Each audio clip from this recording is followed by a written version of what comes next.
का चुनाव उन्होंने बहुत नज़दीक से देखा है। तो बताइए कैफ साहब कि आज क्या हुआ, राजनीतिक रूप से बताइए, और ये जो पुलिस ने किया उसके बारे में भी बताइए, ग्राउंड पर क्या फैक्ट्स है उसको आप प्रस्तुत करिए।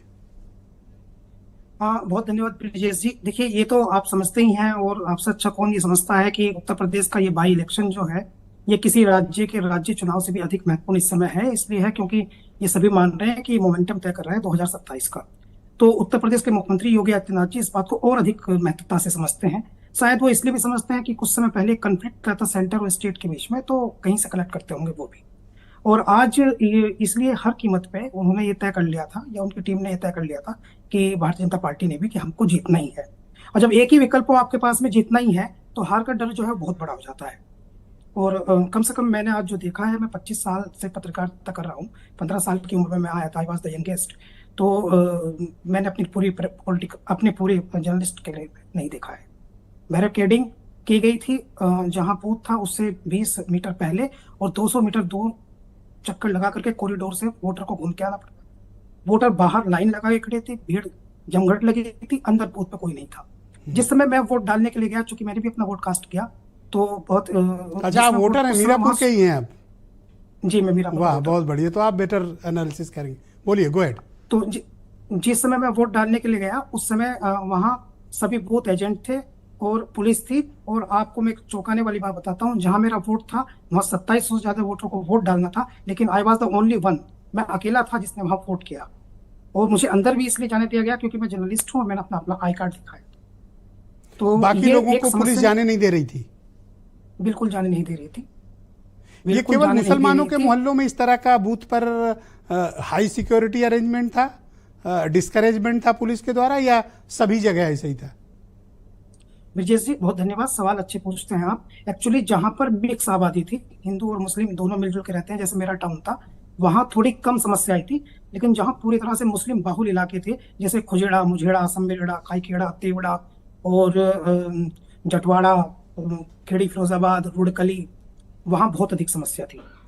ककरोली, ककरोली की वो वीडियो आप देख ही रहे हैं, तो वहां बहुत अधिक समस्या थी। ये और जो वहां इतनी वीडियो अधिक वायरल समस्या हुआ, जो पिस्तौल लेकर दौड़ाते हाँ, हुए, ये कहाँ का था? ककरोली का।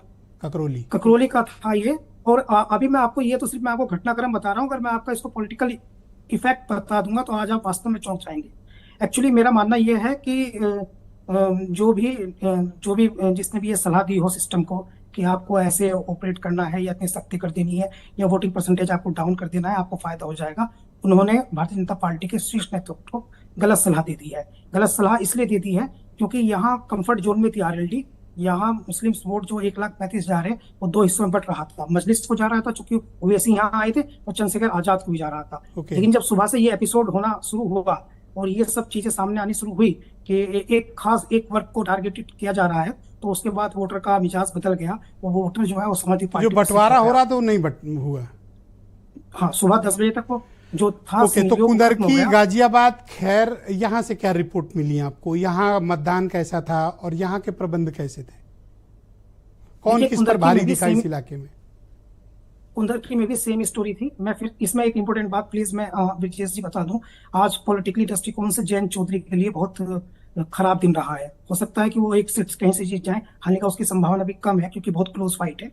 लेकिन खराब इसलिए रहा है कि बागपत, कैराना, शामली से के लोगों से मेरी बातचीत हुई है, और मुसलमानों का भरोसा जो है वो आरएलडी से पूरी तरह से उठ गया है। उनका मानना है कि आरएलडी जो है वो फेयर चुनाव लड़ती। लोकसभा चुनाव में 25,000 से ज्यादा वोट मुसलमानों ने उन्हें दी थी। उनके गुलाम मोहम्मद, अशरफ अली खान, राव केसर और राव वारिस तो ये जो डंडे जैसे चले, नेता इसका यहाँ। नुकसान आरएलडी को हो गया? वैसे बीजेपी यस, तो उस ग्रेट कम्युनिटी पॉइंट। में अपने वोट तलाशती भी नहीं है, आरएलडी वाले जी जरूर जी, यू तलाशते गोट। रहे हैं। हाँ, यू गोट द पॉइंट। ये नुकसान जो है आरएलडी को है, क्योंकि उनको ये भरोसा था कि जयंत चौधरी चुनाव भले ही जीत जाए, 5% वोट मुसलमान अभी भी ऐसी परिस्थिति में भी इसी सीट से उनको मिलने की ओके, संभावना एक थी। और सवाल है वो कि तो क्या सिर्फ मुसलमानों के मोहल्ले में इस तरह का हुआ, या दूसरी कम्युनिटीज में भी इस तरह का पुलिस ने इतना एग्रेशन दिखाया? जितनी वीडियोस आई हैं और जो भी यहाँ पे शिकायत आई हैं, वो सब मुस्लिम बाहुल इलाका से आई हैं। और मुझे तो एक भी शिकायत और एक भी वीडियो ऐसी अभी तक मैंने नहीं देखी है। सैकड़ों वीडियो हैं जो रिकॉर्ड में है, ओके, तो 9 में जो कितनी किसी सीटें आप हिंदू बाहुल इलाके से हैं। बीजेपी को एक्सपेक्ट करते हैं और कितनी समाजवादी पार्टी को, आरएलडी? पहले मेरा मानना यह था कि 9 सीटों में से 6 सीटें जो है वो भारतीय जनता पार्टी जीत सकती है, 6 में से 3।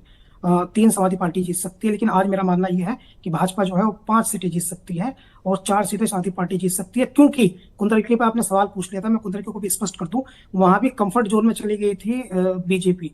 कंफर्ट जोन में इसलिए चली गई थी क्योंकि वहां 4 प्रत्याशी मुस्लिम हो गए थे, मजलिस का भी और आजाद समाज पार्टी का भी और बसपा का भी।